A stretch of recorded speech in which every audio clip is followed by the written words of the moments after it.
एक गरीब परिवार का लड़का जो 2 पैसे कमाने के लिए जाता है विदेश और वहां पे शिकार हो जाता है कोरोना जैसे महामारी वायरस का।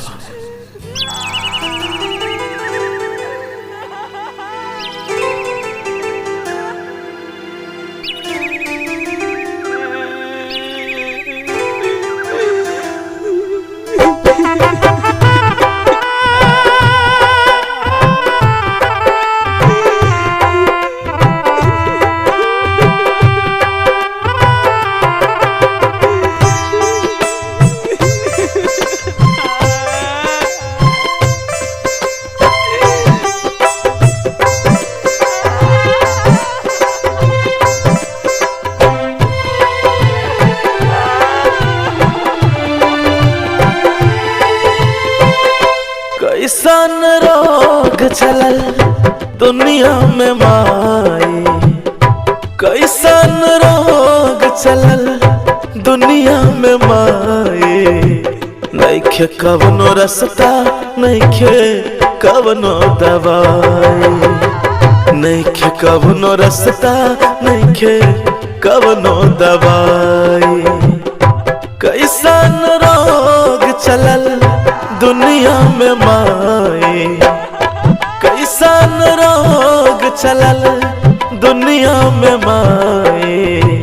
नइखे कवनो रास्ता, नइखे कवनो दवाई, नइखे कवनो रास्ता, नइखे कवनो दवाई। कैसन रोग चलल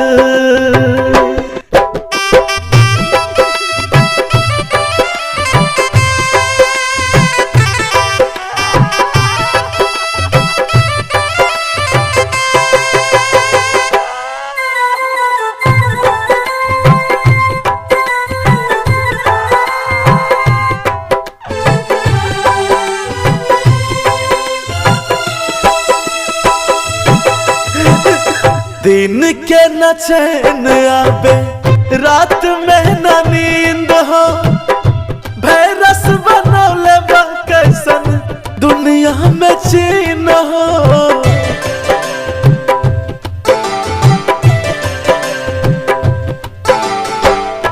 दिन के न चैन आवे, रात में न नींद हो।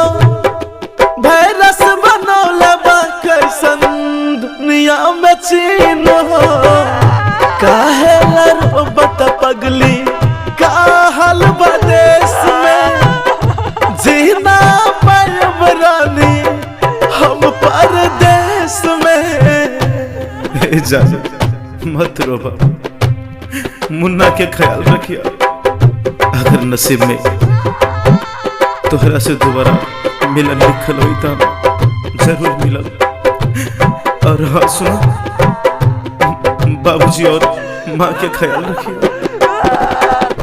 दुनिया मेरे पगला सब आग लगाई हो। मन कर आग में जल के मर जाई हो। भेंट कर खातिर रहनी आ बना तू सपना में।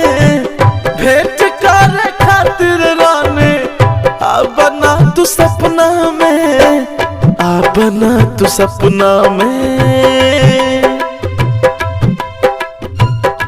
कैसन रोग चलल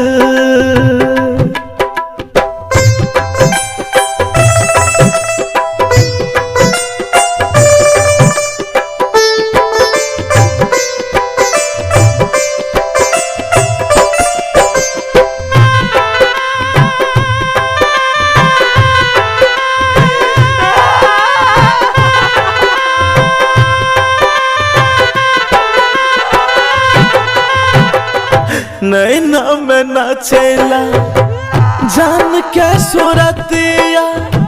याद आवे गाँव में माँ के मीठी मीठी बातिया।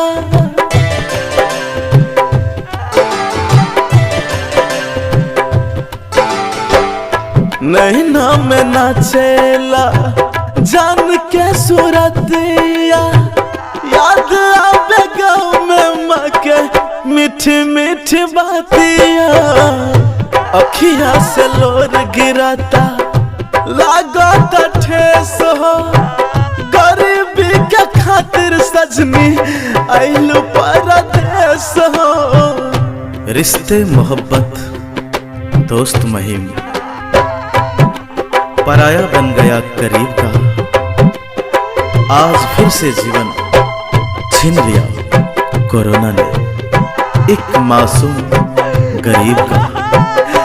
रोबाता रात भर ओढ़ के रजाई हो, रोबाता रात भर ओढ़ के रजाई हो, ओढ़ के रजाई हो। कैसन रोग चलल दुनिया में माई, कैसन रोग चलल दुनिया में माई। नइखे कवनो रास्ता, नइखे कवनो दवाई, नइखे कवनो रास्ता, नइखे कवनो दवाई, नइखे कवनो रास्ता, नइखे कवनो दवाई, नइखे कवनो रास्ता, नइखे कवनो दवाई।